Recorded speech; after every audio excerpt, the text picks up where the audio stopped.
Latest updates ఎప్పటికప్పుడు పొందడానికి Big TV WhatsApp channel follow అవ్వండి. లింక్ డిస్క్రిప్షన్ లో ఉంది. AP deputy CM Pawan Kalyan రాజకీయంగా కీలకంగా మారుతున్నారు. ఎన్డీఏలో భాగస్వామిగా ఉన్న పవన్ తాజా ఢిల్లీ పర్యటన ఆసక్తికరంగా మారింది. వరుసగా కేంద్ర మంత్రులు ప్రధానితో పవన్ భేటీ కావడం హాట్ టాపిక్ అవుతోంది. మరోవైపు మహారాష్ట్ర ఎన్నికల ఫలితాల్లో పవన్ ప్రభావం పైన పెద్ద ఎత్తున చర్చ జరుగుతోంది.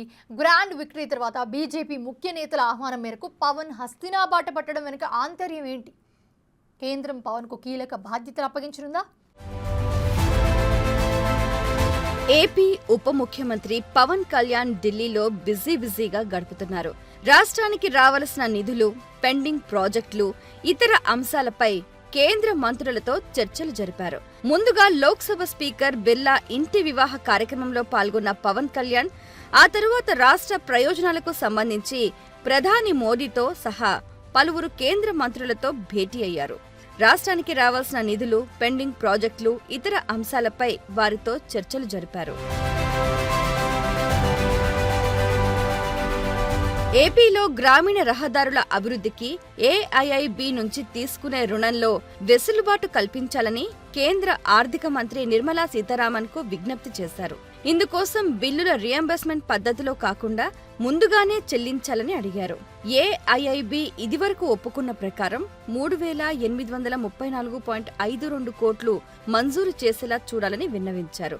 ఈ పర్యటనలో భాగంగా పర్యాటక, సాంస్కృతిక శాఖ మంత్రి గజేంద్ర సింగ్ షెకావత్, కేంద్ర జలశక్తి శాఖ మంత్రి సిఆర్ పాటిల్, రైల్వే మంత్రి అశ్విని వైష్ణవ్, వ్యవసాయ గ్రామీణాభివృద్ధి శాఖ మంత్రి శివరాజ్ సింగ్ చౌహాన్, పంచాయతీరాజ్ శాఖ మంత్రి రాజీవ్ రంజన్ సింగ్ ను పవన్ కళ్యాణ్ కలిశారు. ఆయా శాఖల్లో ఉన్న పెండింగ్ సమస్యలపై వినతి పత్రాలు సమర్పించారు. వారాహి డిక్లరేషన్ ప్రతులను అందజేశారు. ఉపరాష్ట్రపతి జగదీప్ ధన్ఖడ్ ను పవన్ కళ్యాణ్ మర్యాదపూర్వకంగా కలిసి మాట్లాడారు. రాష్ట్ర సమస్యల పరిష్కారానికి కేంద్ర మంత్రులిచ్చిన హామీల పట్ల ఉప ముఖ్యమంత్రి సంతృప్తి వ్యక్తం చేశారు. కేంద్ర మంత్రులను కలిసిన పవన్ ప్రధాని మోదీతో భేటీ అయ్యారు.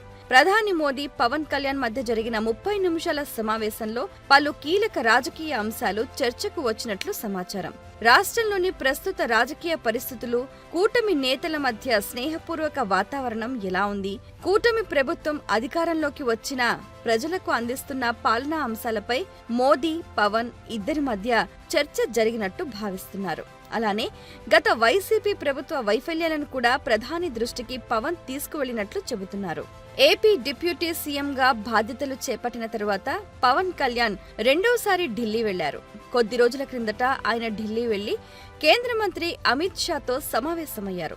అప్పుడు మహారాష్ట్ర ఎన్నికల్లో ప్రచారం కోసం ఆయన్ను అమిత్ షా పిలిచినట్లు సమాచారం. ఇప్పుడు మహారాష్ట్రలో బీజేపీ కూటమి ఏకపక్ష విజయం సొంతం చేసుకున్నాక ఇప్పుడు మరోసారి ఢిల్లీకి వెళ్లటం విశేషం.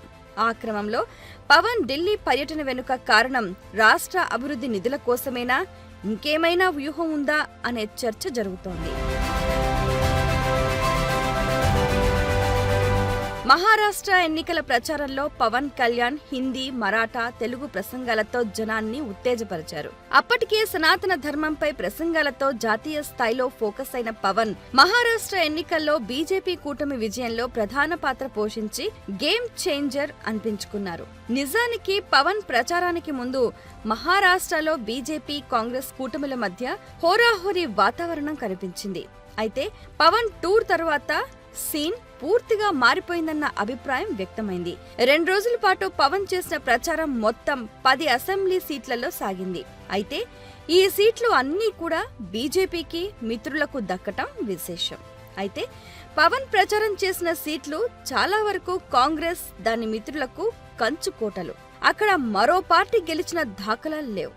ఆ పరిస్థితుల్లో Pawan entry Mahayuti grand victory కొట్టడం స్పెషల్ అని అంతా అనుకుంటున్నారు.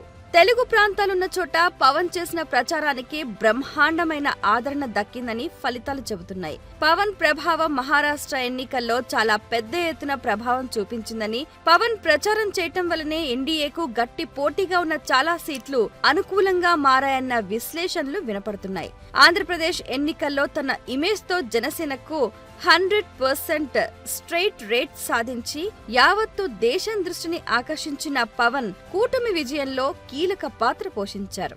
ఇప్పుడు తెలుగు రాష్ట్రాలకు అవతల పవన్ చరిష్మాపై ఎవరికైనా సందేహాల్లాంటి ఉంటే అవన్నీ మహారాష్ట్ర ఎన్నికల ఫలితాలతో తుడిచిపెట్టుకుపోయాయని చెబుతున్నారట.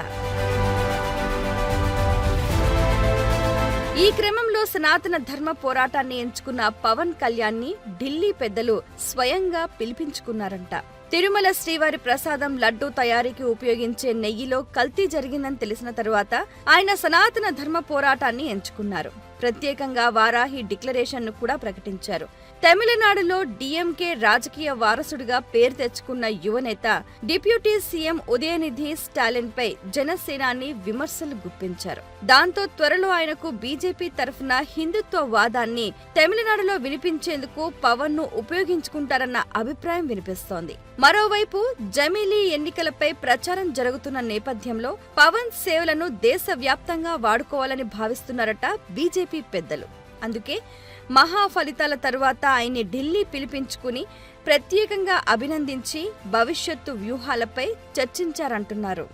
పవన్ అంటే స్టేట్ పాలిటిక్సే కాదు, నేషనల్ వైడ్ అంటూ నిరూపించిన జనసేనాని రానున్న రోజుల్లో ఇండియా వైడ్ గా సెంటర్ ఆఫ్ అట్రాక్షన్ అవ్వటం గ్యారంటీ అని సర్వత్రా చర్చ జరుగుతోంది. మొత్తానికి పవన్ తాజా ఢిల్లీ టూర్ యావత్ దేశాన్ని ఆకర్షిస్తోంది.